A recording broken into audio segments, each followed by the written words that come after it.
राजस्थान की धरती हमेशा से ही भक्ति और संस्कृति से ओतप्रोत रही है। सुनहरी रेत, रंग बिरंगे वस्त्र और लोकगीतों की गूंज यहाँ की पहचान है। इसी मरुभूमि में एक गांव बसा था, जहां लोग मेहनतकश, धर्मभीरू और सरल स्वभाव के थे। एक दिन गांव के चौपाल में चर्चा हो रही थी कि कबीर साहिब काशी से यात्रा करते हुए इस गांव की ओर आ रहे हैं। लोग उत्साहित थे, क्योंकि उनके बारे में सुना था कि वे सच्चे संत हैं, जो किसी दिखावे या पाखंड में विश्वास नहीं करते। गांव की ओर जाते रास्ते पर सुनहरी रेत, ऊंटों की कतार और ढोल नगाड़ों की आवाज थी। औरतें रंग बिरंगे लहंगे और ओढ़नियों में सजकर हाथों में पूजा की थाली लिए कबीर साहिब का स्वागत करने खड़ी थीं। बच्चे कुमकुम और फूल लिए हुए थे।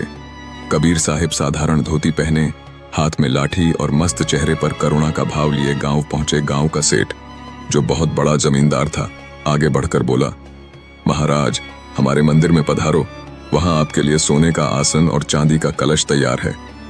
कबीर साहिब मुस्कुराए और बोले, सेठ जी, ईश्वर सोने चांदी के आसन पर नहीं, बल्कि निर्मल हृदय में बसता है।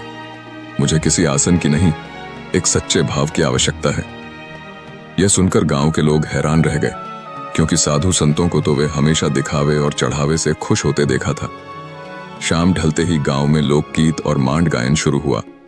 रजवाड़ी पोशाक में युवक नृत्य कर रहे थे और महिलाएं चक्री लोक नृत्य घूम घूम कर रही थीं। कबीर साहिब ने सबको प्रेम और भक्ति का संदेश देते हुए दोहा सुनाया, जाति न पूछो साधु की, पूछ लीजिए ज्ञान, मोल करो तलवार का, पड़ा रहन दो म्यान।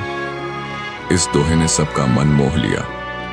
गांव के साधारण किसान से लेकर अमीर सेठ तक समझ गए कि असली पूजा बाहरी रूप या जाति में नहीं, बल्कि अच्छे कर्म और सच्चे ज्ञान में है।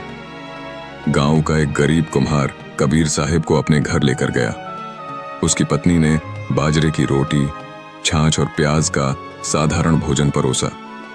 कबीर साहिब ने प्रेम पूर्वक भोजन स्वीकार किया और कहा, भाई, इस सच्चे भाव से परोसी हुई रोटी मेरे लिए राजमहल के भोजन से भी बढ़कर है। यह सुनकर गांव के लोग भाव विभोर हो गए। अगले दिन जब कबीर साहिब गांव से विदा लेने लगे, तो उन्होंने सबको समझाया,